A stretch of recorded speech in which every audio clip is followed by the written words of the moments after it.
Hi. வெள்ளிக்கிழமை உப்பு தீபம் ஏற்றுறது ரொம்பவே நல்லது. ஸோ பெரிய அகல் விளக்காக ஒன்று எடுத்துக்கோங்க. இது ஏற்கனவே ஏற்றின அகல் விளக்கு தான். நீங்கள் ஃபஸ்ட்டாக ஏற்றுறீங்கன்னா ஒரு புதுசாக ஒன்று வாங்கிக்கோங்க. அந்த அகல் விளக்கை எடுத்துகிட்டு அதில் மஞ்சள் குங்குமம் எல்லாம் போட்டுக்கோங்க. அதுக்கப்புறம் 2 குட்டி விளக்கு எடுத்துக்கோங்க.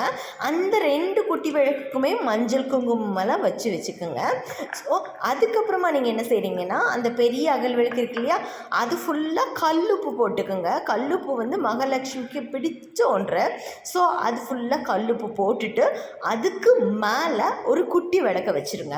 அந்த குட்டி விளக்குக்குள்ளே என்ன போடணும்னா அச்சதைன்னு சொல்லுவாங்க இல்லையா, அதாவது மஞ்சள் கலந்த அரிசி கொஞ்சம் போட்டுக்கோங்க. அப்புறம் அதுக்கு மேலே இன்னொரு குட்டி விளக்க வச்சு அங்கே திரி போட்டு நீங்கள் விளக்கு ஏற்றிக்கோங்க. 2 திரியை சேர்த்து வச்சுக்கோங்க.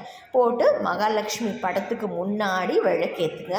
இப்படி வெள்ளிக்கிழமை தோறும் விளக்கு ஏற்றிட்டு வரும்போது நம்மளுக்கு செல்வ வளம் பெருகும்ன்றது ஐதீகம். நீங்கள் செஞ்சு பாருங்கள், உங்களுக்கு கண்டிப்பாக மாறுதல்கள் இருக்கும்.